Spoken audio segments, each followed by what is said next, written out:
Qu'est-ce que le Discovery Price? Ça, c'est super intéressant. C'est vraiment quelque chose qui va vous aider à éviter des erreurs extraordinaires. Quand on est en Discovery Price sur un actif, c'est un prix qui n'a jamais été encore atteint. On l'a eu récemment sur le Gold où il a complètement explosé les 3500 et nous, on était en achat à 3500.4 parce qu'une fois qu'il cassait cette zone, il n'y avait absolument plus rien qui le retenait. C'était de lâcher les chiens.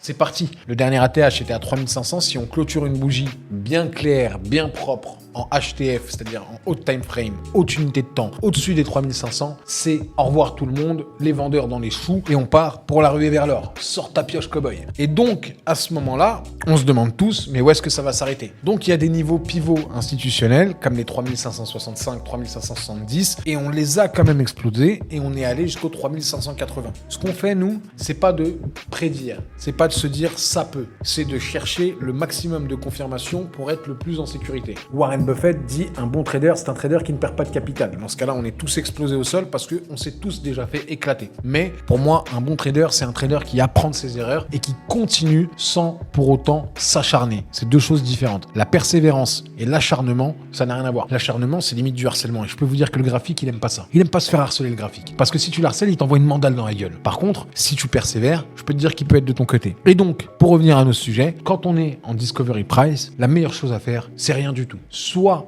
on est déjà en position et dans ce cas-là, on profite de la hausse en mettant un SL suiveur. Par exemple, sur le Gold, ce que j'aime bien faire pour pas justement rater l'opportunité, tous les 100 pips que le Gold va faire, je vais mettre mon SL suiveur 30 pips au-dessus à chaque fois. Ça me permet d'avoir une position qui va se clôturer avec le maximum de bénéfices possible. S'il revient en arrière sur mes 70 pips, c'est bon, j'ai fini, je suis très content, j'ai encaissé ma position. Après, chacun fait ce qu'il veut. Tout le monde attend des confirmations différentes. C'est ma stratégie à moi, je vous la partage ici et dites-moi ce que vous en pensez dans les commentaires. 9 traders sur 10 ne sont pas rentables en trading. Rejoins l'imprimante et deviens le 10e.